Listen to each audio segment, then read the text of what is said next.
Hello guys. तो हम लोग दिख रहे हैं पीटी 365 पॉलिटी की। तो हम लोग का नेक्स्ट टॉपिक है विधिक सेवा प्राधिकरण, लीगल सर्विस अथॉरिटी, डीएलएसएस। तो उसको देखेंगे। देखिए न्यूज़ में क्यों है, हाल ही में अखिल भारतीय जिला विधिक सेवा प्राधिकरण डीएलएसए की पहली बैठक में प्रधानमंत्री ने न्यायपालिका से विचाराधीन कैदियों की रिहाई में तेजी लाने का आग्रह किया है। तो क्या हुआ है, देखिए अखिल भारतीय जिला विधिक सेवा प्राधिकरण जो है उसकी क्या है पहली बैठक में जो प्रधानमंत्री है उनने क्या है जो न्यायपालिका है उससे क्या कहा है कि विचाराधीन जो कैदी होते हैं, मतलब जिन कैदी जो विचाराधीन चल रहे हैं उन कैदियों की रिहाई में तेजी लाइए, ठीक है, इसका आग्रह किया है। विधिक सेवा प्राधिकरण अधिनियम 1987 के बारे में अब हम इस प्राधिकरण के बारे में जानेंगे।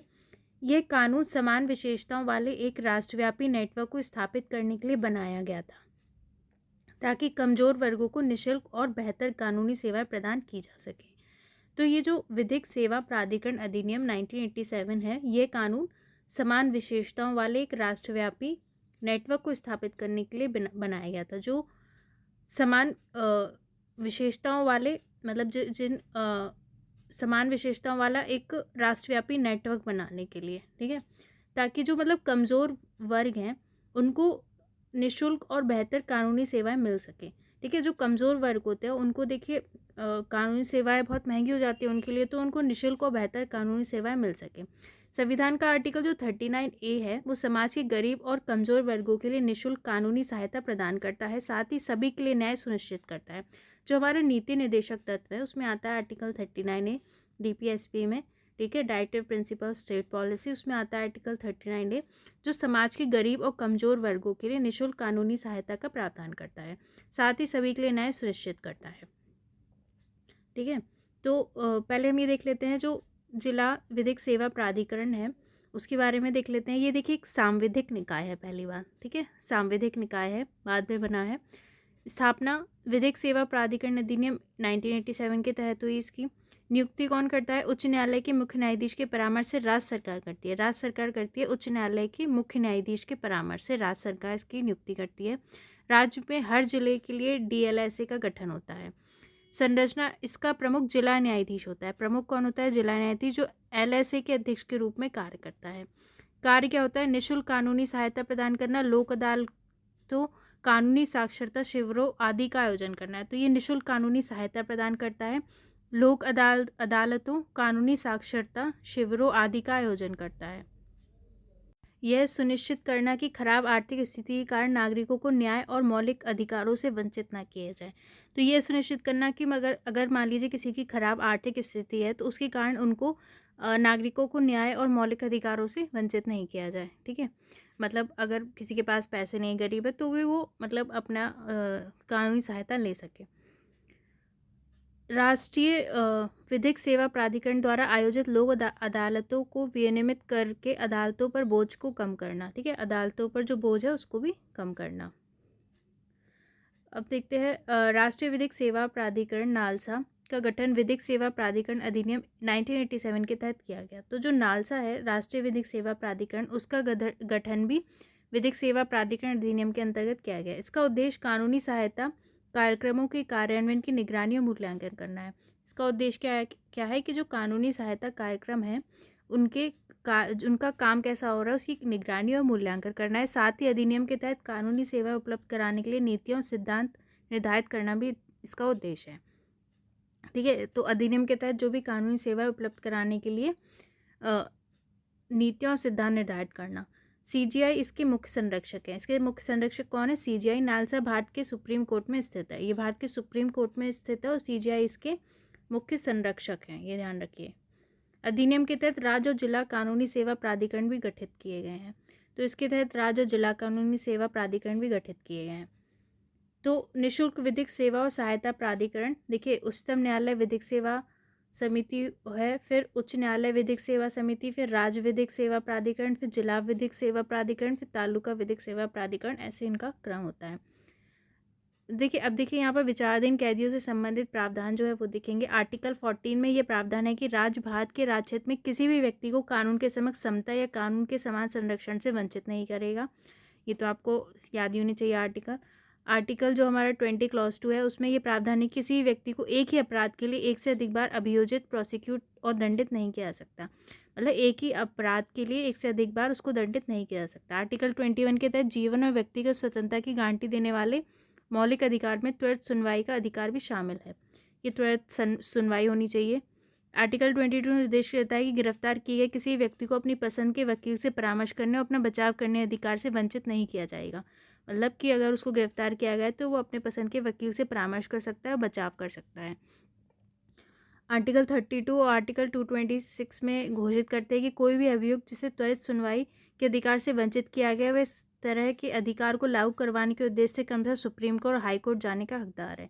ठीक है, तो अगर मतलब उसे त्वरित सुनवाई करने से वंचित किया गया है तो वो सुप्रीम कोर्ट, हाई कोर्ट जा सकता है। आर्टिकल 39 ये तो है कि समाज के गरीब और कमज़ोर वर्ग को निःशुल्क कानूनी सहायता प्रदान करता है और सभी के लिए न्याय सुनिश्चित करता है। ठीक है, तो ये हमने पढ़ा लीगल सर्विस अथॉरिटी के बारे में।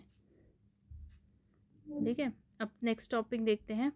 संवैधानिक पीठ की कार्रवाई का सीधा प्रसारण, live streaming of constitution bench hearing. हाल ही में सुप्रीम कोर्ट ने पहली बार अपनी संविधान पीठ की सुनवाई का सीधा प्रसारण किया। तो सुप्रीम कोर्ट ने पहली बार अपनी जो संविधान पीठ है उसकी सुनवाई का सीधा प्रसारण किया है।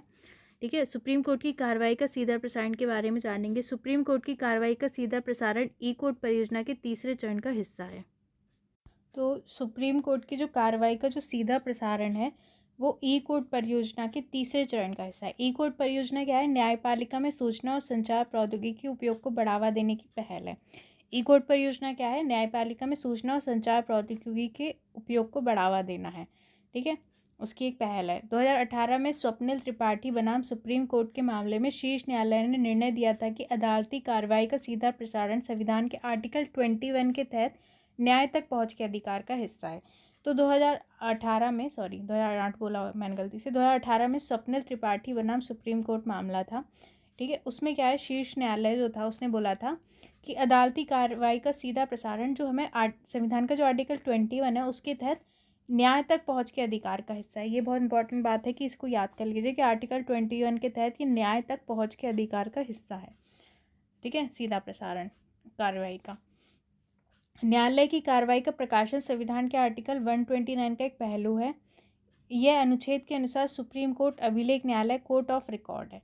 तो ये कार्रवाई का जो प्रकाशन है वो आर्टिकल 129 का एक पहलू है। ठीक है, ये जो सुप्रीम कोर्ट का अभिलेख न्यायालय है। ठीक है, सुप्रीम कोर्ट का एक अभिलेख न्यायालय है, कोर्ट ऑफ रिकॉर्ड है। देखिए, क्या आप जानते हैं गुजरात हाई कोर्ट अदालती कार्रवाई को लाइव स्ट्रीम सीधा प्रसारण करने वाला पहला उच्च न्यायालय है। तो supreme court Gujarat high court जो है वो पहला ऐसा हाई कोर्ट है जिसने अदालती कार्रवाई का लाइव स्ट्रीम किया था, सीधा प्रसारण करने वाला पहला हाई कोर्ट है। इसके बाद कर्नाटक हाई कोर्ट ने इस प्रक्रिया को अपनाया था। वर्तमान में 6 हाई कोर्ट गुजरात, उड़ीसा, कर्नाटक, झारखंड, पटना और मध्य प्रदेश अपने यूट्यूब चैनल के माध्यम से अदालती कार्रवाई का सीधा प्रसारण कर रहे हैं। इसके बाद यहाँ पर देखते हैं हम न्यायपालिका को अधिक कुशल और सुलभ बनाने के लिए अन्य मंच, जैसे सुपेस क्या है। ठीक है, सुपेस, तो सुपेस अगर आप मान लीजिए पूछ ले तो आपको लगेगा स्पेस से रिलेटेड कुछ है क्या?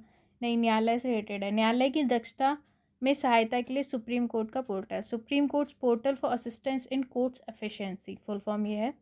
ये कृत्रिम बुद्धिमत्ता AI आधारित उपकरण है जो प्रासंगिक तथ्यों और कानूनों को एकत्र करता है तथा उन्हें न्यायाधीश को उपलब्ध कराता है।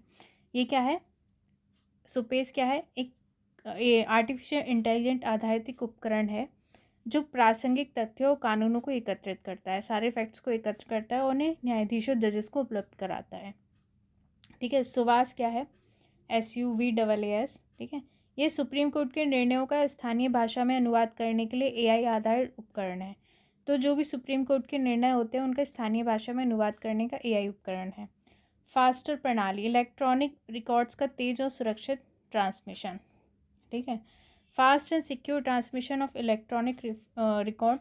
फास्टर सिस्टम क्या है? इसके चलते अदालत से मिली जमानत आदेशों की प्रमाणित हार्ड कॉपी तुरंत जेल में पहुंच जाएगी। अब जमानत मिलने के बाद विचाराधीन कैदियों को सलाखों के पीछे और अतिरिक्त दिनों तक इंतजार नहीं करना पड़ेगा। तो फास्टर प्रणाली में क्या है? जमात आदेशों की जो हार्ड कॉपी है वो तुरंत जेल में पहुंच जाएगी। फास्ट ट्रैक स्पेशल कोर्ट्स क्या है? फास्ट ट्रैक स्पेशल कोर्ट का गठन केंद्र प्रायोजित योजना के तहत किया गया है। ये बलात्कार के साथ साथ लैंगिक अपराध से बालकों का संरक्षण पॉक्सो अधिनियम से संबंधित मामलों की सुनवाई करता है। अब देखिए, ई कोर्ट परियोजना के तहत शुरू की गई 4 पहलें हैं। वर्चुअल जस्टिस लॉक, ये न्यायालय से जुड़े महत्वपूर्ण आंकड़ों को प्रदर्शित करता है। इन आंकड़ों में दायर किए गए, निपटाए गए और लंबित मामलों का विवरण शामिल है। Virtual justice clock, sorry lock बोल दिया था, पता नहीं क्यों गलत सा निकल जाता है, सॉरी। वर्चुअल जस्टिस क्लॉक ये न्यायालय से जुड़े महत्वपूर्ण आंकड़ों को प्रदर्शित करता है। ठीक है, न्यायालय से जुड़े जितने भी डेटा होंगे उनको दिखाता है। इन आंकड़ों में दायर किए गए, निपटाए किए गए लंबित मामले के विवरण होंगे। जस्टिस मोबाइल ऐप जो है, ठीक है, JUSTIS मोबाइल ऐप जो है 2.0, यह ऐप न्यायिक अधिकारियों के लिए शुरू किया गया है। इसके माध्यम से लंबित मामलों के निपटान पर निगरानी रख सकेंगे। इससे न्यायालय और दायर मामलों का प्रभावी प्रबंधन सुनिश्चित हो सकेगा। ये जजेस के लिए है, तो वो देख सकेंगे कि कौन से मामले निपटे हैं, कौन से रह गए, लंबित है, ये सब। डिजिटल कोर्ट क्या है? इस पहल के तहत न्यायाधीश को अदालत के रिकॉर्ड डिजिटल रूप से उपलब्ध कराए जाएंगे। इससे न्यायिक कार्रवाइयों को कागज रहित बनाने में मदद मिलेगी। तो इससे क्या है, न्यायाधीशों को जो भी अदालत के रिकॉर्ड है वो डिजिटल रूप से उपलब्ध कराए जाएंगे। ठीक है, मतलब जजेस को जो भी अदालत के रिकॉर्ड है वो डिजिटल रूप से होंगे। इससे न्यायिक कार्रवाई को कागज रहित बनाने में मदद मिलेगी, पेपरलेस बनाने में मदद मिलेगी। अब देखिए, आपको लग रहा होगा सेम नाम से आ गया तो आप जैसे जस्टिस तो आपको याद भी आ जाएगा। अब ये आ गया अगर सुभाष, सुपेश, तो आपको याद नहीं आएगा, लेकिन यहाँ पे एक लाइन में कितना इंपॉर्टेंट चीज़ें दी हैं कि आप याद कर सकते हैं। ठीक है, S3WAAS, ठीक है, वेबसाइट। इसके तहत जिला न्यायाधीशों से संबंधित विशेष सूचनाओं सेवाओं को प्रकाशित करने के लिए वेबसाइट का निर्माण, उन्हें समरूप बनाना, उनका उपयोग और प्रबंधन शामिल है। तो जिला न्यायपालिका से संबंधित जो भी विशेष सूचनाओं सेवाओं को प्रकाशित करने के लिए है। ठीक है, वेबसाइट का निर्माण, उन्हें समरूप बनाना, उनका उपयोग और प्रबंधन इसमें शामिल है। तो ये यहाँ तक देखते हैं, फिर आगे का हम नेक्स्ट वीडियो में देखेंगे। Thank you.